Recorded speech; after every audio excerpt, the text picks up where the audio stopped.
Probably sit in the back row. That's where I like to sit.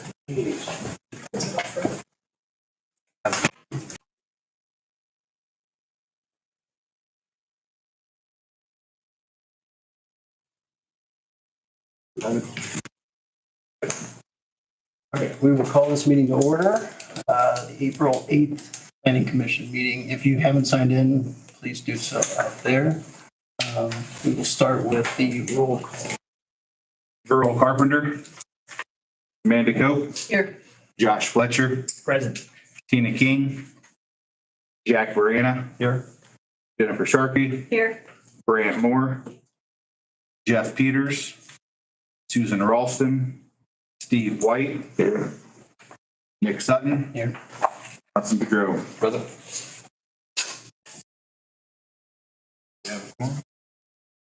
Barely. Six voting members, that's minimum. Okay, I trust that everyone has read the meetings. I will take a motion to approve. Second. New business. No old business. So we will move to new business.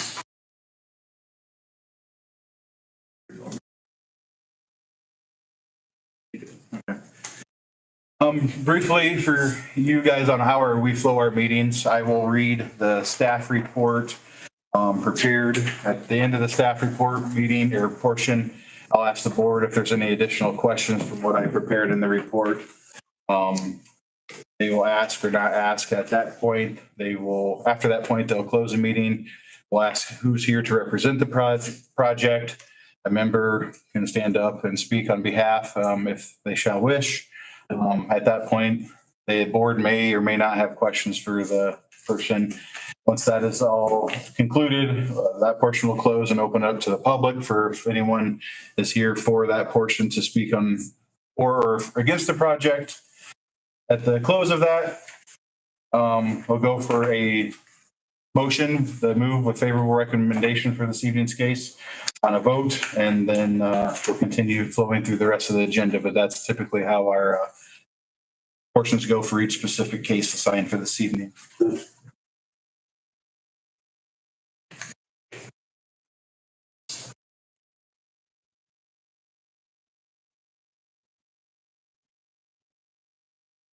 Okay, so a first for the evening is new business is 121 Stocker Street seeking rezone. Request a rezone to C2 medium to large general commercial to permit an automobile repair and body shop sales and services. The property is currently zoned to C1 small to medium general commercial, and the application was submitted by Jim Mills on behalf of Robert Magley, the property owner.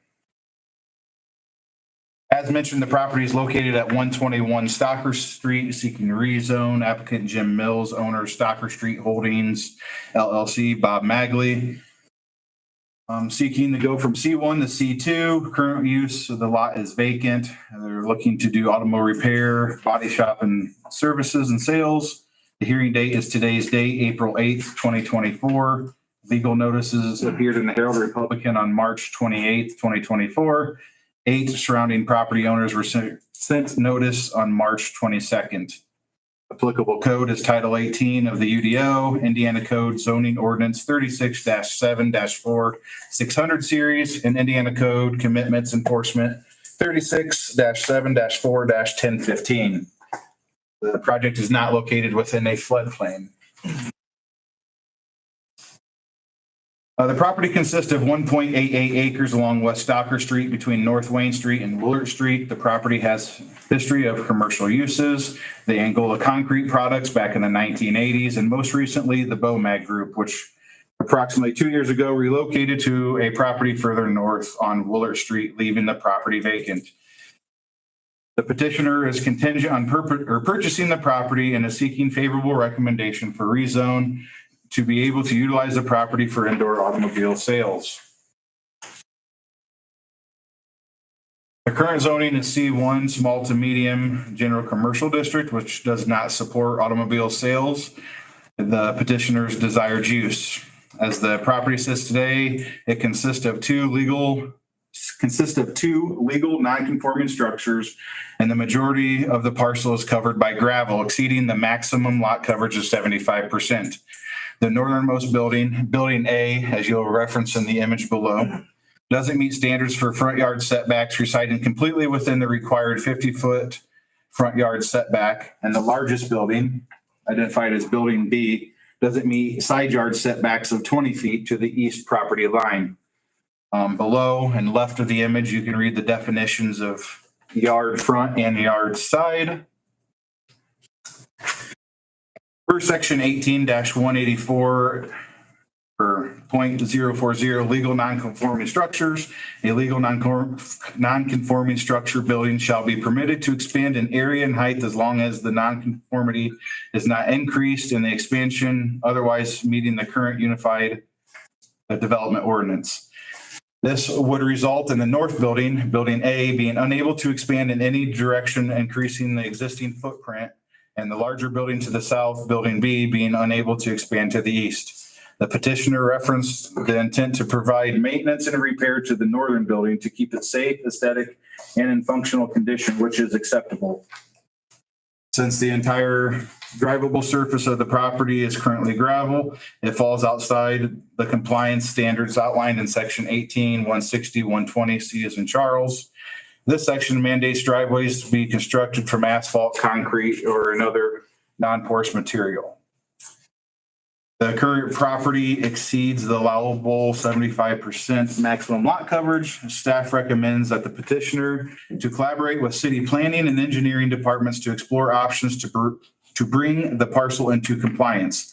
This will incorporate green space, landscaping, elimination of pervious material, and discuss strategies along the right-of-way for a desired point of access to the property.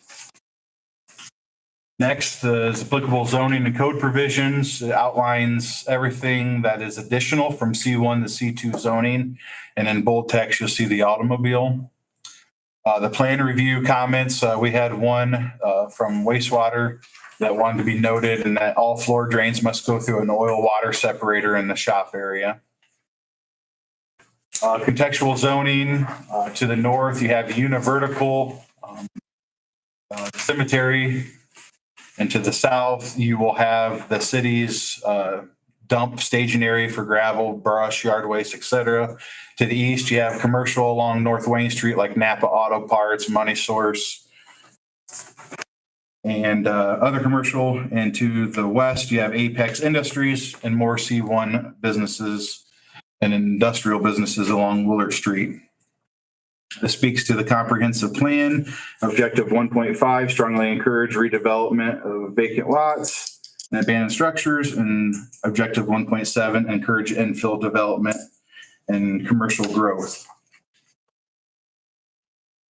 Next, you can see the land use map. This area identified as a general commercial, high density residential, and industrial. Next, we'll move into some images. These are taken screenshots from Google Earth Street View. This is from the railroad tracks, northeast corner, looking southwest over the parcel of the formal BOMAG commercial building. Next will be from the opposite corner, from the northwest, looking southeast.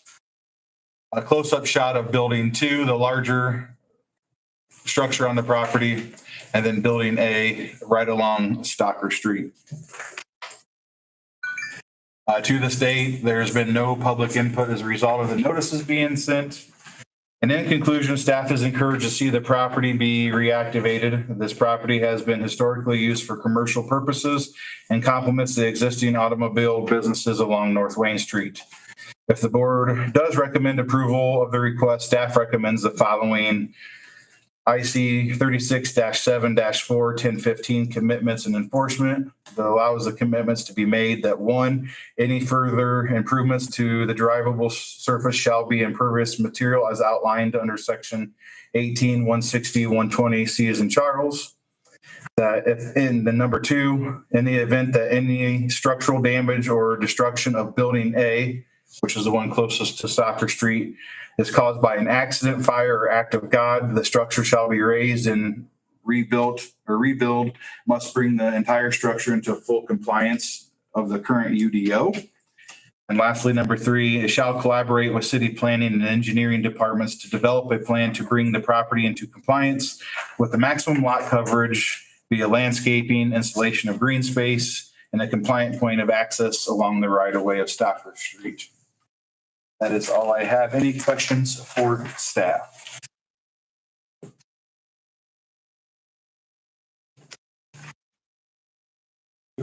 That's correct. No. Would a petitioner like to speak on behalf of? I'm sure. First of all, Brett did a nice job. Thank you. Thank you guys for seeing us. We come from Fort Wayne, been there a long time doing what we do in the automotive world. We're getting into construction as well as automotive. Get downsized. Love this area. We're in Coldwater at the lake and we're in this area a lot. So we just kind of thought that developing something here instead of something in Fort Wayne or Coldwater would be more of a benefit to us. We like the area. It's going to be a great area to be in. And I have no problem doing whatever we need to do for improvements. Already met with the building department down here to kind of make sure that everything was fine before we went any farther to here. And I can't remember the gentleman's name, but he didn't have any problem with it at all. So outside of that, it's pretty much, the only thing I'm really in question of is, right, if you can help me on that 75% thing. I was a little bit lost because obviously the structures aren't. Is that just gravel as well? Yeah, it's the gravel and the buildings as it sits is what it is the calculations of the 75%. We're already talking about redoing building A, first of all, the interior, exterior, taking the sign down. I've already got bids on doing the complete exterior and plaster, new windows.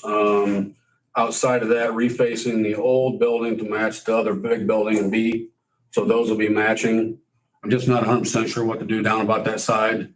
As Ricky the broker had told us, a portion of that is actually in the railroads property, as you can see on that map. I don't want to do a bunch of work on the side of that and then them come in and say, hey, we need to tear half this out or pay us for it until we rectify that. We can paint the side of it. There's a couple windows out of it on that side. Alex, my son and I were just looking at it again, thought something on the side of that, maybe neat going toward the street, you know, besides just white paint, maybe besides metal, something. But there again, if planning is the answer, you know, we'd have no problem going through them and trying to come up with some good ideas. Redo all the fencing in the front. That's all temporary fencing, get solid fence, probably privacy fence to match the next door neighbor. I'm guessing it's a upholstery shop or something next door. Remember, was it Apex or something? They kind of have some right there in that corner. So it kind of go and flow from their building right across the front to ours. And then asphalt at least half of that front around building A and up against the building B. I just don't know about from building B all the way to the other end of the property. I guess it'd be kind of costly if we're not going to use it. I'm just not sure exactly how we're going to use that side of it yet. I guess that kind of shows. Yeah, that area right there, I'm not sure, but from the building B straight out to the road, all the way over the other side would all be plenty of asphalt parking for customers. Starting out, probably myself, my 2 sons, and my wife and daughter-in-law will be using it more as offices, storage, and then as a year or 2 goes down the road, we might start opening it up to more public stuff. There's so much demand for automotive everything, at least in Fort Wayne. I know there is up here just as well. I know there's a lot of places that take care of you, but there's not a lot of places that take care of you well. We've already been there, done it way too many times through the year, so we really stay behind everything we do. And I don't want to come up here and blow that out of proportion and get a bad start. So it'll probably be a slow start, but then, you know, go from there over the next couple of years. And everything being done to it, we close on our business. I hope by the end of this month, we get this done by sometime next month. I have to stay with the other business 3 or 4 months. I'm hoping to do a lot of it yet this fall, but I can't guarantee it's going to happen until spring. It just all depends on how fast we can get out of that and get up here. And there's a lot of transition stuff between there and here. A lot.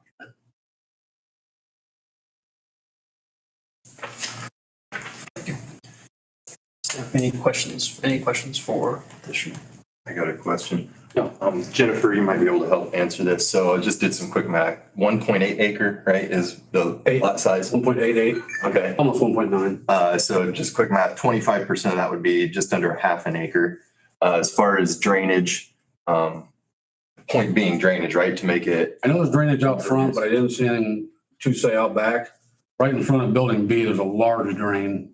Then there was a small tie off of it going over to like that new building, Okay. but I don't know exactly how anything else is tied together on the property. So Jennifer, I mean, recommendations or anything, like where it should be or anything based on where stuff is to make that impervious surface area tie into where current drainage is probably? Well, and I would think, yeah, so I think with the third commitment there, it would go to most likely Amanda's department there in engineering as well as the MS4, because I believe that's in the MS4? Or is it? It's in city limits. Yeah, so it's in the MS4, so I think between the MS4 department engineering here, they probably have So that's probably favorable for you. a Like, little bit more. obviously it's a, Yeah, Oh. all of this would be an improvement. So obviously that building and property was all there pre-stormwater, before anyone cared about stormwater. sure. Yeah. You know, so buildings like that or properties like that are essentially, you know, we don't really use like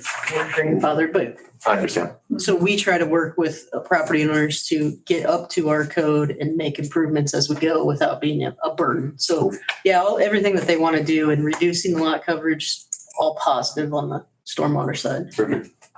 And my wife loves trees and flowers, so you don't have to worry about that. Perfect, perfect. We just have to figure out exactly how it can all flow, but it won't be a problem, I promise.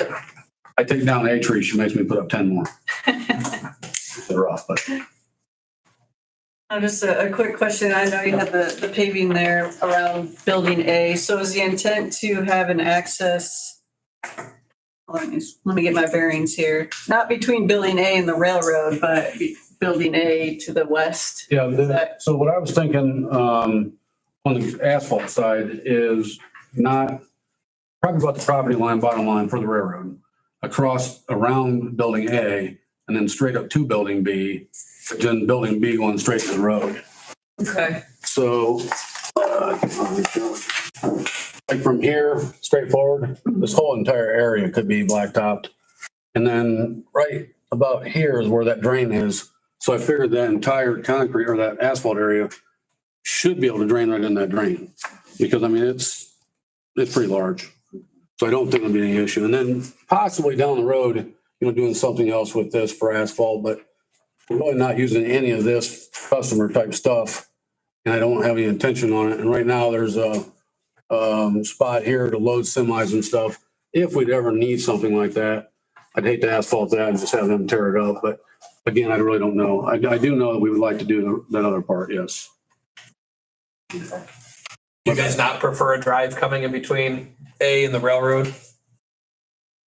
I'll defer to engineering here. I'll be honest with you, I was planning on a row of trees right along there. If planning didn't have a problem with it, and we wouldn't use that anyways. So realistically, should this move forward with the rezone, Brett and I would probably sit down with you and be like, all right, what's the flow of traffic? Where do you want your entrances?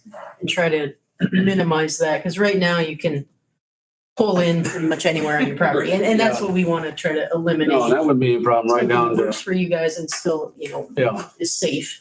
So. Yeah. Trees right along that side was 100%. The first thing the wife said is, can we just not see the railroad? I'm like, if they let me put trees along there, you won't see it. Yeah, just be concerned if someone's trying to pull out because building A is so close and folks traveling east on Stocker Street there It looks might not like see that. someone. No, I agree. out, So, There is actually a lot more room there than what the picture actually shows, but that was already our plan, is to stop that, so 100%. yeah, thank you. Yep.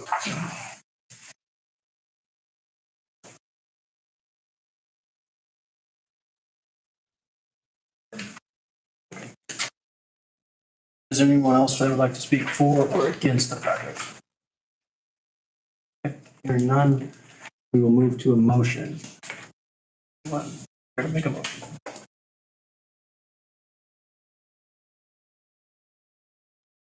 Approve the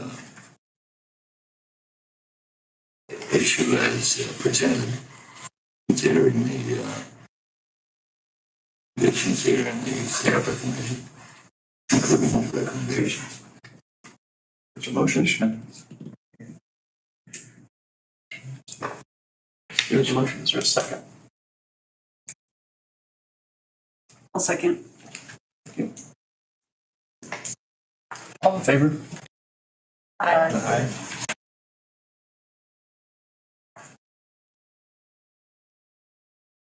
That closes the portion of this evening for new business.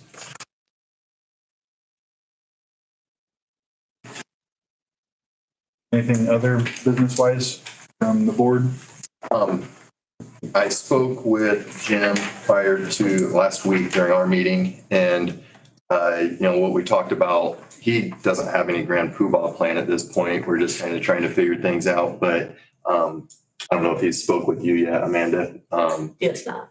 Okay, so I asked him if you guys have any questions, if he'd be willing to come to one of these meetings to answer more detailed questions than what I'm able to. He said he'd be more than happy to. So if you guys, I don't know how that looks, if you just want me to have him, invite him sometime, or if you want to put together some questions that you might have for him, he said he'd be happy to address them. So there it is. Well, thank you for providing that.